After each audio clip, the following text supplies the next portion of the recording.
Hello दोस्तों, welcome to SRF सत्यमार्ग foundation में आप सभी का हार्दिक स्वागत है। दोस्तों, हम लोग क्लास 10th मैथमेटिक्स में अरिथमेटिक प्रोग्रेशन एक्सरसाइज 5.2 के क्वेश्चन नंबर 6 पर आ चुके हैं।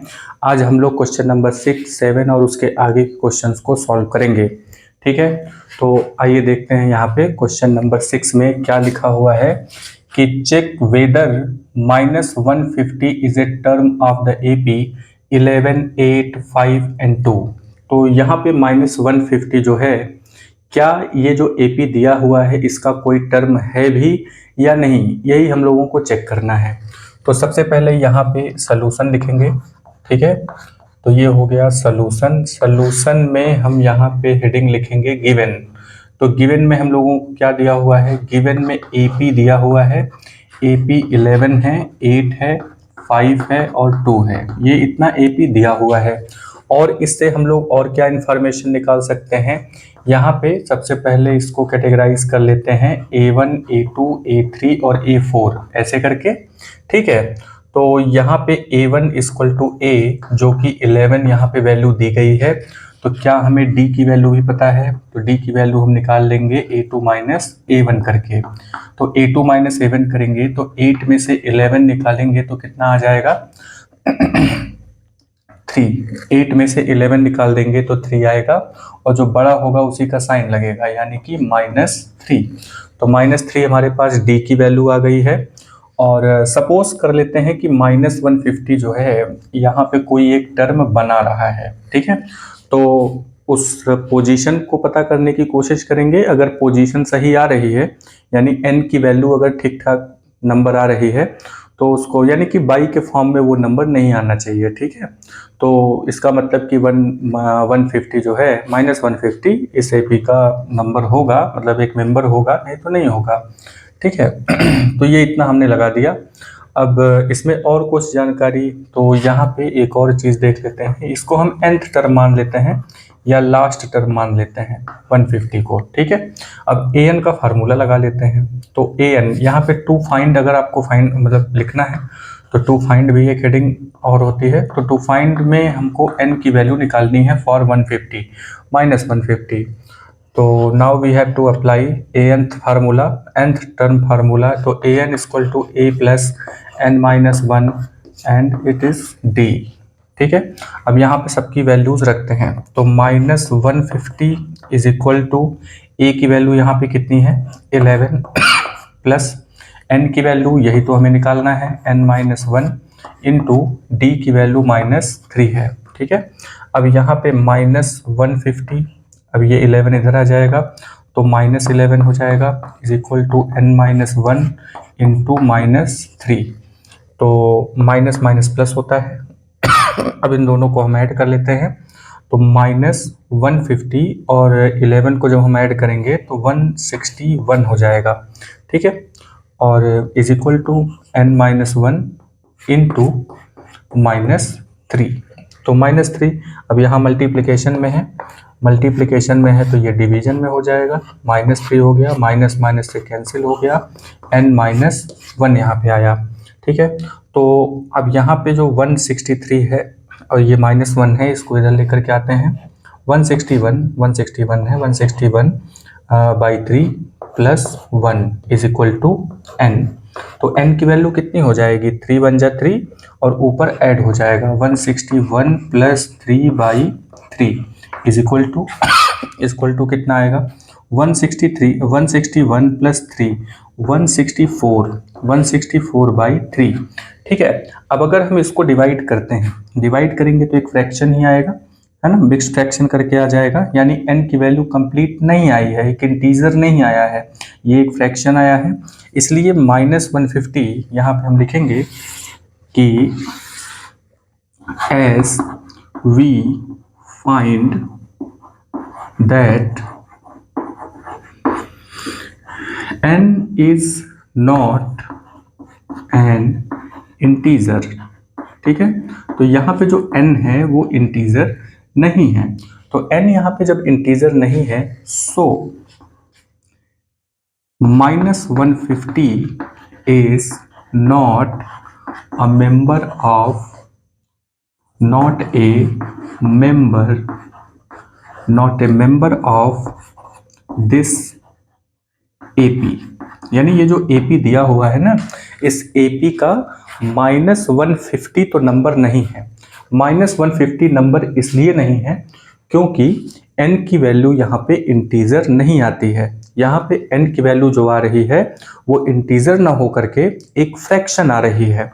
ठीक है, तो यहाँ पे हम लोग इस तरीके से निकालेंगे। आते हैं क्वेश्चन नंबर 7 पे। तो क्वेश्चन नंबर 7 में find the 31st term of an AP whose 11th term is 38 and the 16th term is 73। ठीक है, अब ये क्वेश्चन आपके सामने दिया हुआ है। तो सबसे पहले हम यहाँ पे गिवन अपना जो फेमस हेडिंग है पहले उसको लिखते हैं। तो 31st टर्म का मतलब क्या हुआ? 31st टर्म का मतलब A31 यहाँ पे दिया हुआ है। सॉरी, A31 ये हमें निकालना है, तो ये सीधे सीधे टू फाइंड में लिखेंगे इसको। तो टू फाइंड में 31st टर्म निकालना है। तो 31st टर्म का मतलब क्या है? तो 31st टर्म का मतलब A31 हो गया। ठीक है, तो गिवन में क्या क्या चीज़ें दी गई हैं? गिवन में दिया हुआ है 11th टर्म यानी A11 इक्वल टू 38 दिया हुआ है और A16 इज इक्वल टू 73 दिया हुआ है। ये इतना दिया हुआ है, तो इसको हमने गिवन में भी लिख लिया और टू फाइंड जो हमें निकालना है उसकी वैल्यू भी हमने राइट कर लिया। तो सबसे पहले हम टू फाइंड पे ही फोकस करेंगे। तो टू फाइंड में हमें A31 निकालना है। A31 निकालना है, इसका मतलब हमें क्या चाहिए? A plus 30D। ठीक है, तो यहाँ पे हमें A की वैल्यू चाहिए और D की वैल्यू चाहिए। A और D की वैल्यू अगर हमने निकाल लिया तो इसका मतलब हुआ कि A31 की वैल्यू निकाल लेंगे। तो इसको अभी हम यहीं पर रहने देते हैं। अब हमारा जो सर्च है वो सर्च चालू होता है A के लिए और D के लिए। ठीक है, तो गिवन में सबसे पहले आते हैं A11 का मतलब क्या है? A plus 10D is equal to 38, यही इसका मतलब हुआ। नेक्स्ट नंबर पे A16 का मतलब क्या हुआ? A16 का मतलब A plus 15D is equal to 73, ये इतना हो गया। इसको फर्स्ट इक्वेशन मान लेते हैं, इसको सेकंड इक्वेशन मान लेते हैं। अब इन दोनों को ऑन सब्ट्रैक्टिंग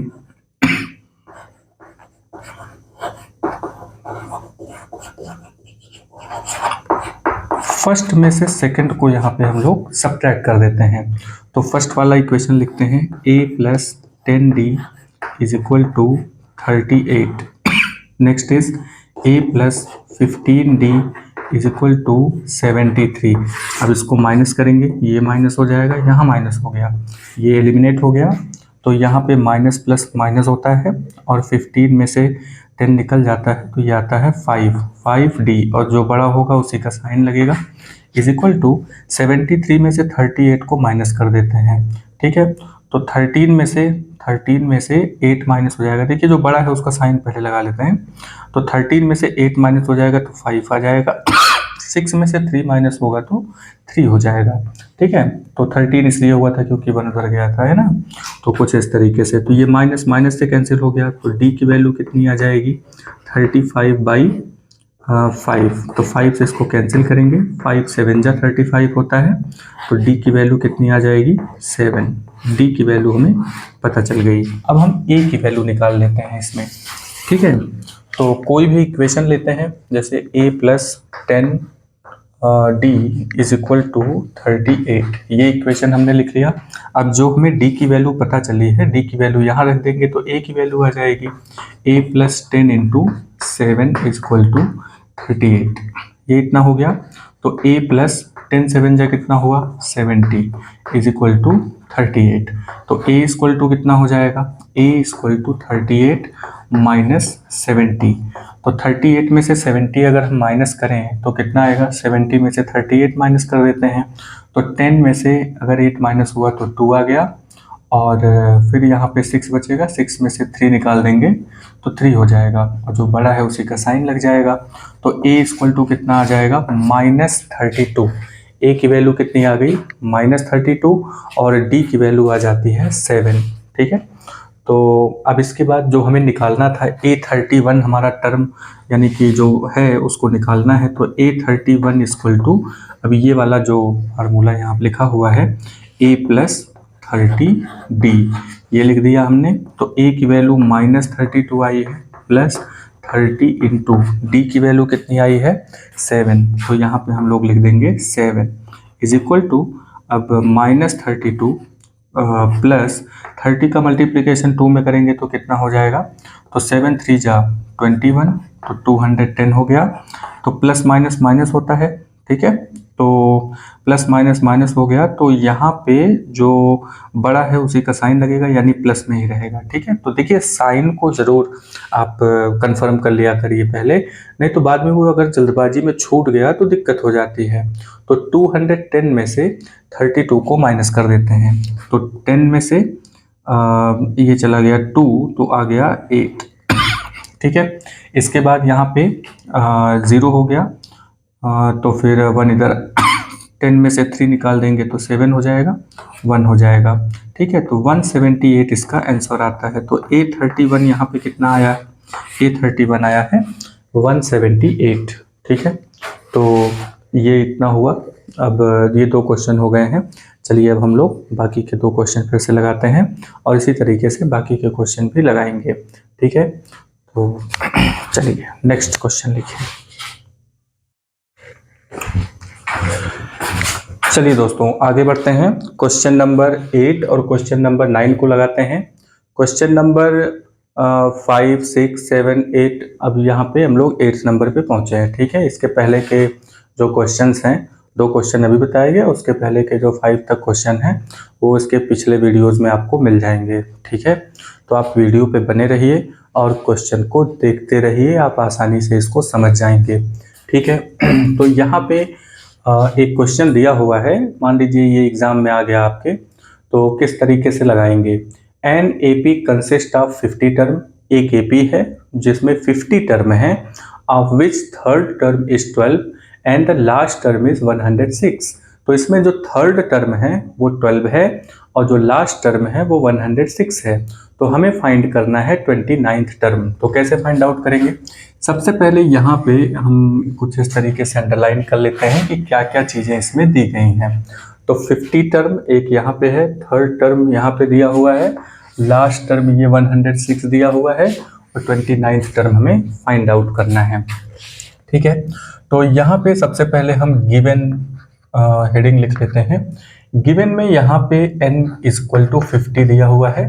ठीक है, और उसके बाद थर्ड टर्म यहाँ पे दिया हुआ है यानी कि A3 इक्वल टू 12 दिया हुआ है, और इसके अलावा जो लास्ट टर्म है, लास्ट टर्म का मतलब A50, क्योंकि यहाँ पे 50 टर्म ही है तो इसका जो लास्ट टर्म है वो 106 है, 106 दिया हुआ है।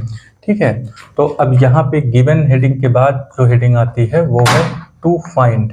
ठीक है, नेक्स्ट नंबर पे हेडिंग है टू फाइंड।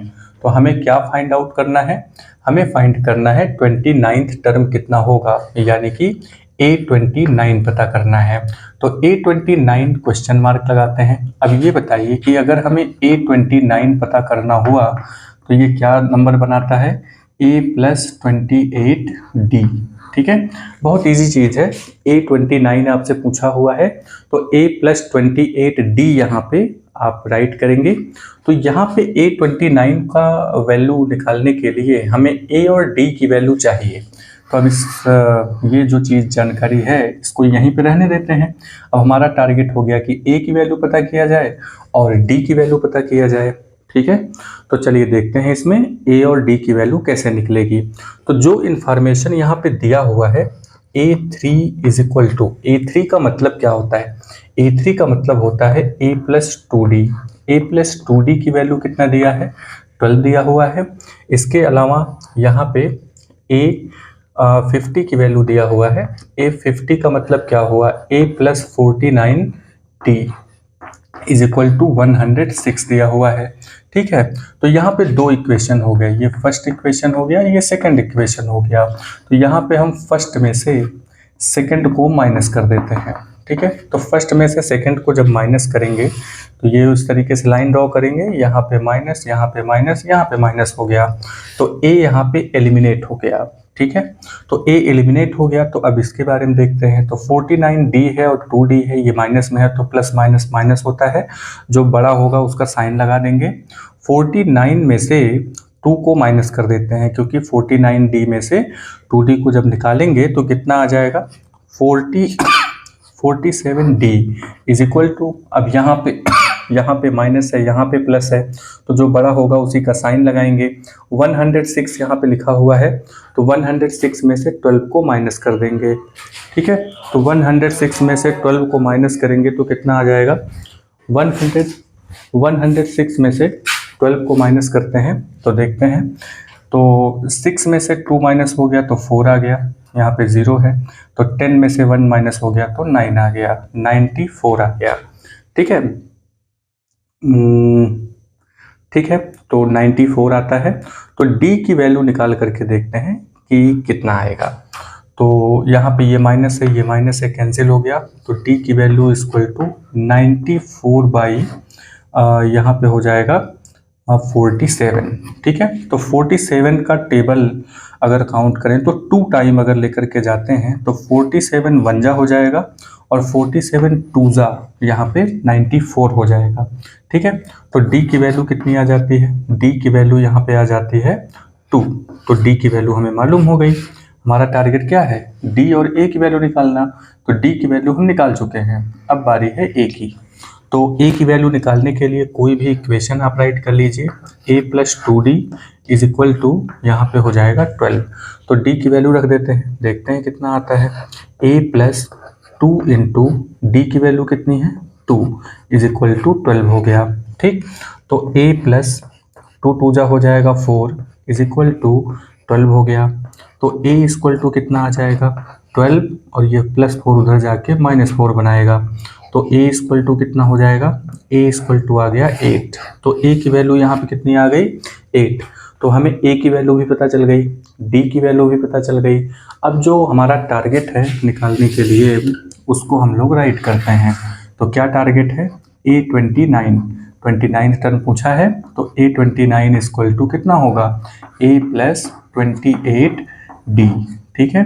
तो A की वैल्यू कितनी आई है 8, A की वैल्यू 8 यहाँ पे राइट कर देंगे, 28 इंटू D की वैल्यू 2 है, तो ये वैल्यू रख दिया हमने, फिर इज इक्वल टू, अब यहाँ पे 8 + 28 का 2 टाइम अगर हम करते हैं तो कितना हो जाएगा, 8 2 जा 16 6 हो जाएगा, 1 बचेगा, 2 2 जा 4 + 1 5 हो गया, ठीक है। तो इतना हो गया बस, अब इसको प्लस कर देते हैं, तो A29 की वैल्यू यहाँ पे निकल करके आएगी, तो इसको प्लस करेंगे तो कितना होगा, तो 8 और 6 को ऐड करेंगे तो हो जाएगा 14 का 4 हो जाएगा, और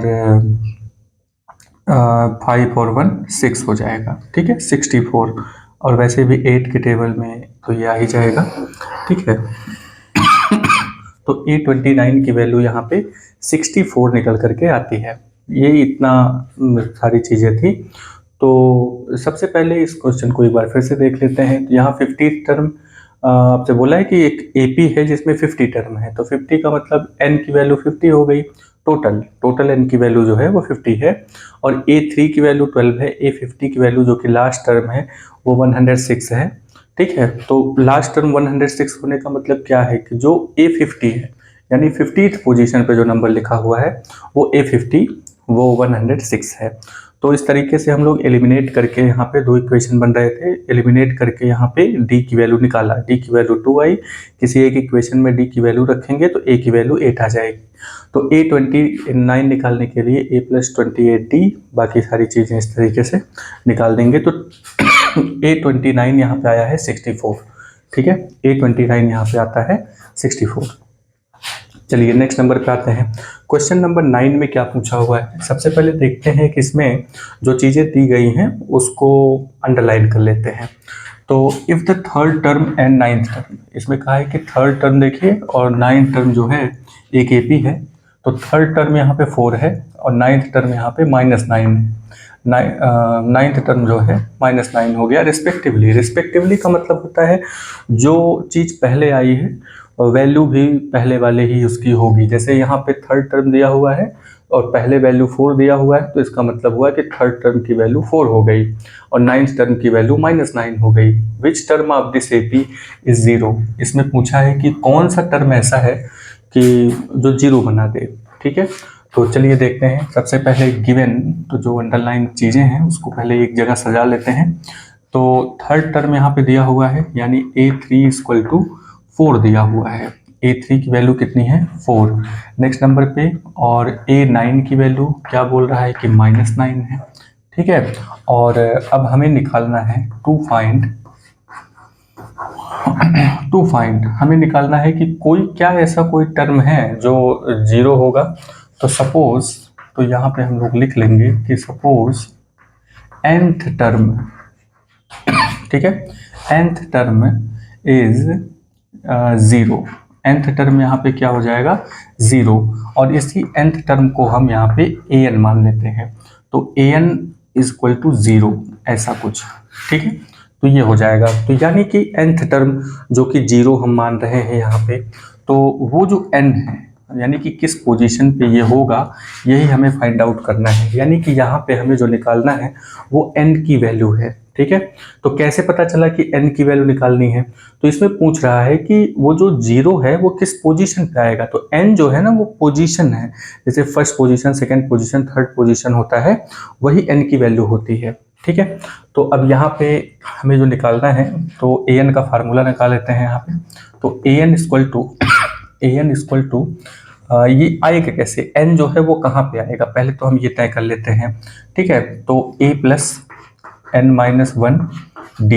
अब इस फार्मूला में इसी में आएगा। देखिए an की वैल्यू हमें पता है और a की वैल्यू नहीं पता है, d की वैल्यू नहीं पता है, n की वैल्यू हमें निकालना है। इसका मतलब पहले n की वैल्यू तो मेन टारगेट है ना, तो n तब निकलेगा जब हम a और d की वैल्यू निकाल लेंगे।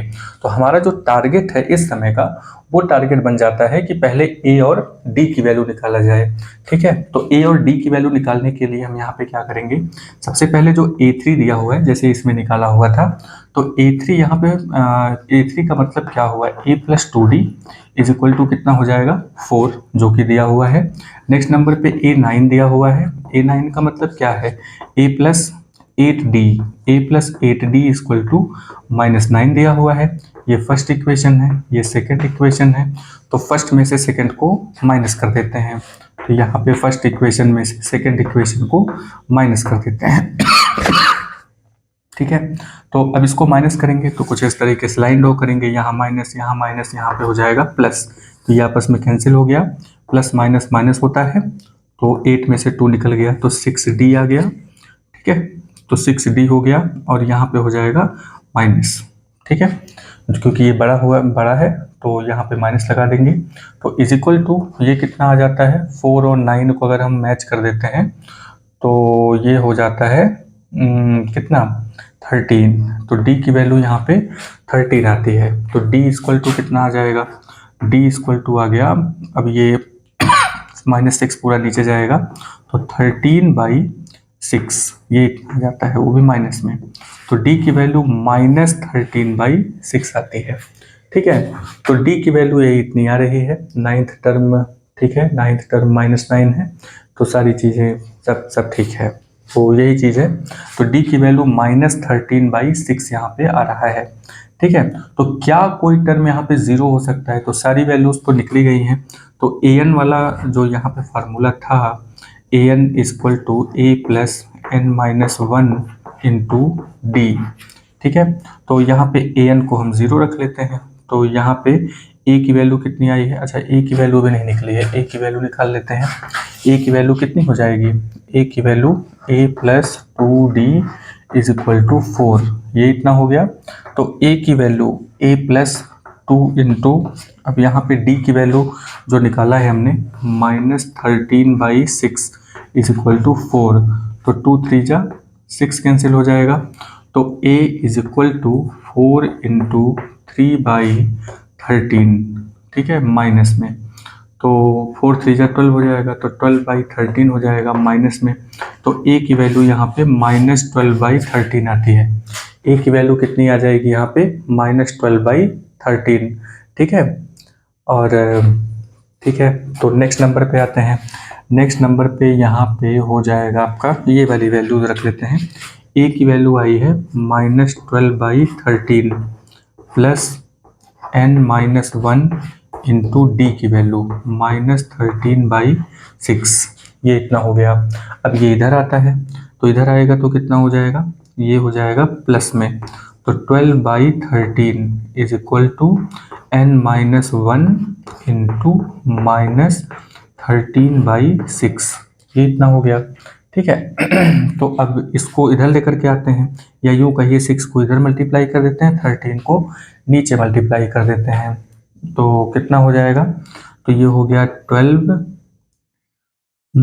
Into 6 by -13 into -13 is equal to n-1, ये इतना हो जाएगा, ठीक है। तो n की वैल्यू इतनी निकल करके आती है। कहाँ गड़बड़ हो रहा है, कोई गड़बड़ हो रहा है क्या? an इक्वल टू 0 मान के चल रहे हैं, तो सब कुछ तो ठीक है। a9 की वैल्यू भी सही है। यहाँ पे कुछ गड़बड़ हुआ है क्या? 8 में से 6 निकला तो 2 निकला, नहीं सब ठीक है, सारी चीज़ें ठीक है।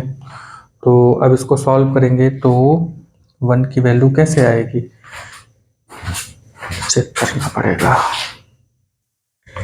हाँ, तो देखिए यहाँ पे एक मिस्टेक हो गया है, यहाँ पे -8 है, यहाँ पे 9 लिख दिया था हमने, इसी वजह से ये सारा गड़बड़ हो रहा था, ठीक है। तो अब यहाँ पे ये जो वैल्यू है, यहाँ पे -9 की जगह पे -8 है, तो ये गड़बड़ हो गया था। तो ज़्यादा कुछ नहीं करना है आपको, थोड़ा सा बस चेंज करना है। यहाँ पे जो है ये आप यहाँ पे 8 लिख लीजिए, जहाँ जहाँ -9 लिखा हुआ था ना, वहाँ पे हम लोग 8 लिख लेंगे। तो इसके बाद ये जो वैल्यूज़ होंगी ये थोड़ी सी चेंज हो जाएंगी। चलिए देख लेते हैं, क्वेश्चन में ही गलत लिख उठा था तो गलत तो आएगा ही, है ना। तो अब इसको सॉल्व करते हैं। अब यहाँ पे देखिए, यहाँ पे जो वैल्यूज़ आएगी, ये वैल्यू आपकी हो जाएगी -6, ठीक है, इज इक्वल टू, अब यहाँ पे ये दोनों जो नंबर हैं ये दोनों आपस में ऐड हो जाएंगे, तो कितना हो जाएगा 8 और 4, तो 8 और 4 हो जाएगा 12, ठीक है। तो d की वैल्यू कितनी आ जाएगी, d की वैल्यू आ जाएगी 12/-6, तो d की वैल्यू 12/-6 हो जाएगी। तो d इक्वल टू कितना आ जाएगा, d इक्वल टू आ जाएगा -2, d की वैल्यू कितनी आ जाएगी -2, इसीलिए तो गड़बड़ हो रहा था, वो 9 हो गया था ना, तो नहीं बन पा रहा था, तो ये दिक्कत हो रही थी।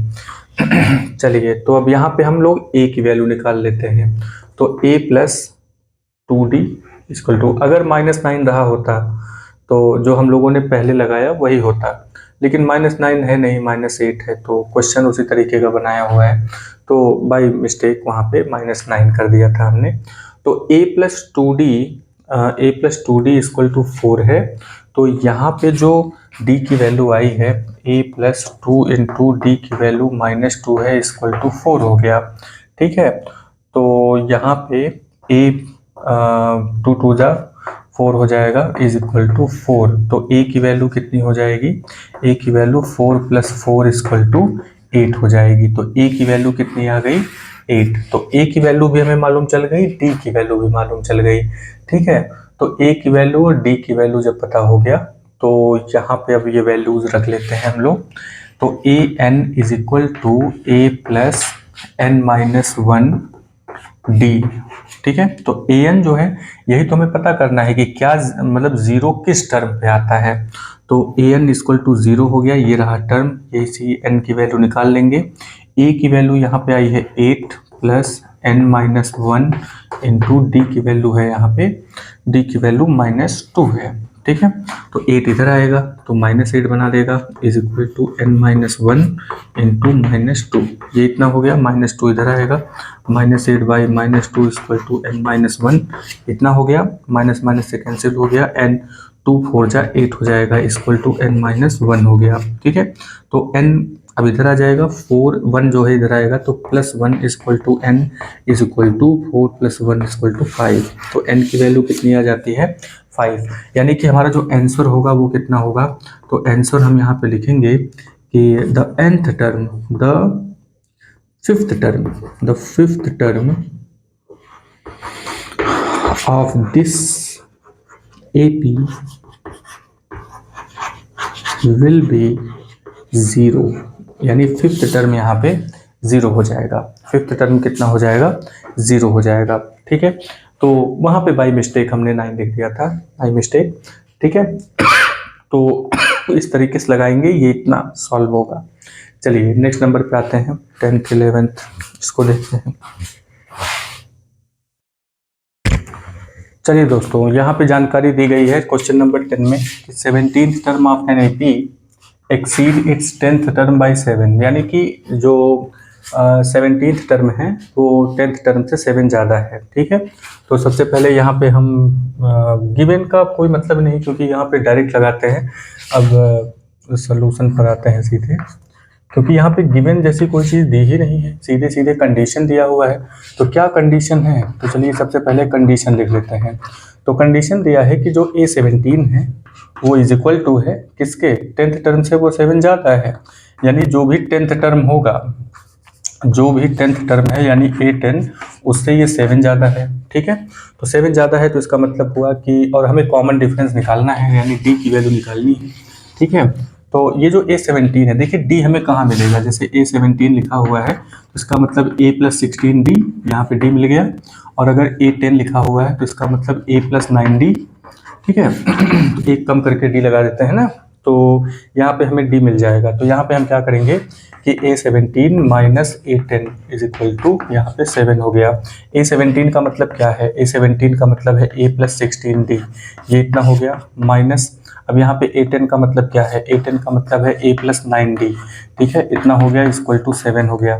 ठीक है, अब इसको सॉल्व करते हैं, A प्लस 16D माइनस, अब यहाँ पे माइनस है तो माइनस A हो जाएगा, माइनस 9D हो जाएगा इक्वल टू 7 हो गया। तो यहाँ पे ये जो A है, A से कैंसिल हो गया, 16D और यहाँ पे 9D है, तो 16 में से 9 माइनस कर देंगे तो कितना हो जाएगा, 16 में से 9 माइनस करेंगे तो कितना आ जाएगा, तो 7 आ जाएगा। ठीक है, 16 में से 9 माइनस करेंगे तो 7D हो गया, तो 7D इक्वल टू 7 हो गया, D इक्वल टू कितना हो गया 7/7, तो 7/7 इक्वल टू 1, यानी D इक्वल टू कितना आ गया 1, तो D की वैल्यू कितनी आ जाएगी 1। ठीक है, तो ये हुआ 17th टर्म 10th टर्म से वैसे भी तो 1 ही आएगा, है ना।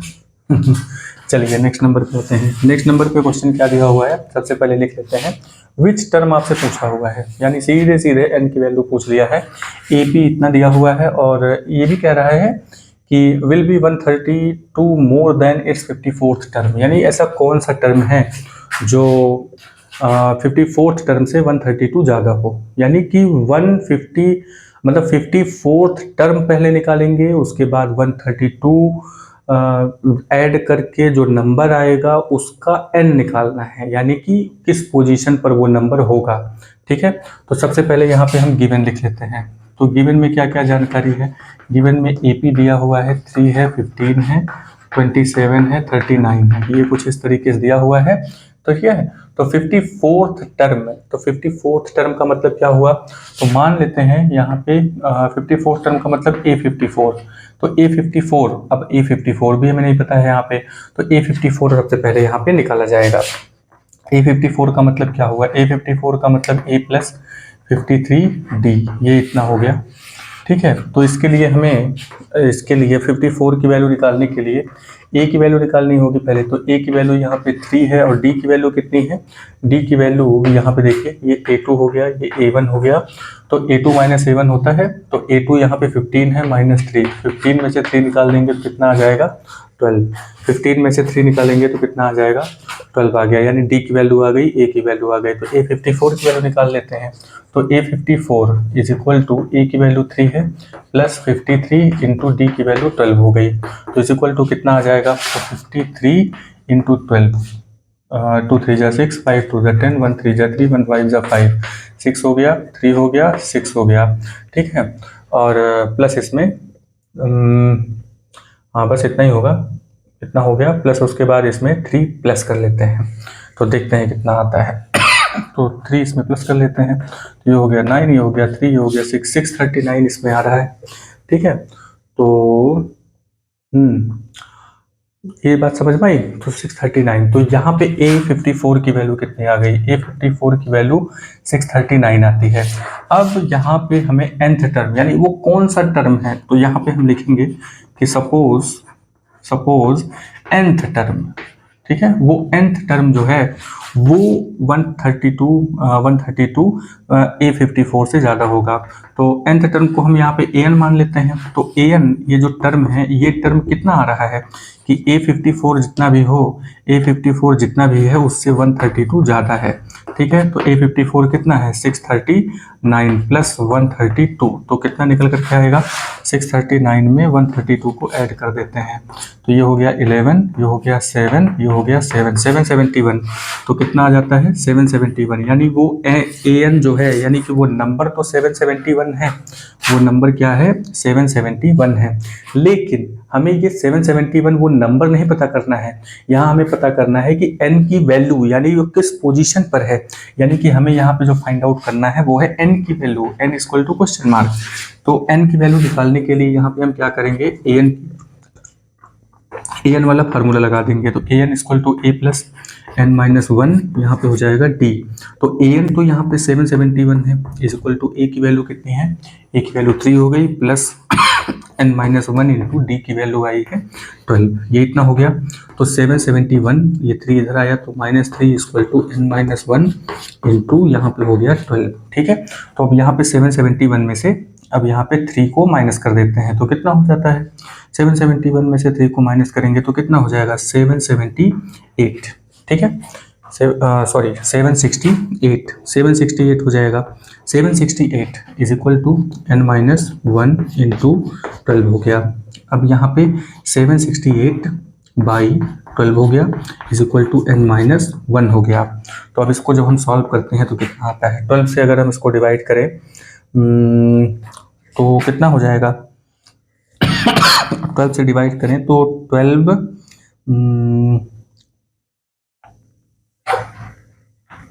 6 72, तो 4 इधर आ जाएगा 48, यानी कि 64 आ गया। तो यहाँ पे n माइनस 1 की वैल्यू कितनी आई है, तो यहाँ पे n माइनस 1 इक्वल टू 64 आया है, n माइनस 1 इक्वल टू कितना आया है 64, तो n इक्वल टू कितना आ जाएगा 64 प्लस 1 यानी कि 65, यानी n की वैल्यू कितनी आ गई 65।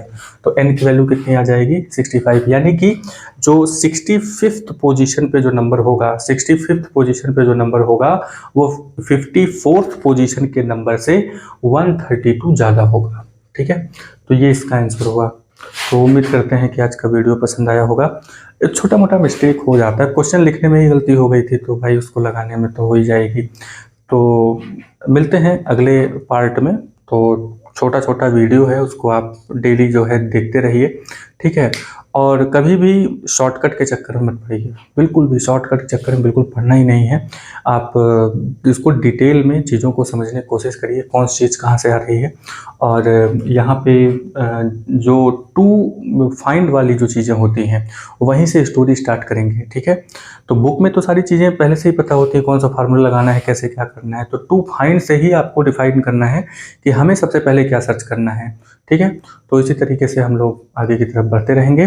वीडियो अगर पसंद आई हो तो लाइक करिए, सब्सक्राइब करिए, दूसरों से भी सब्सक्राइब करवाइए। तब तक के लिए जय हिंद।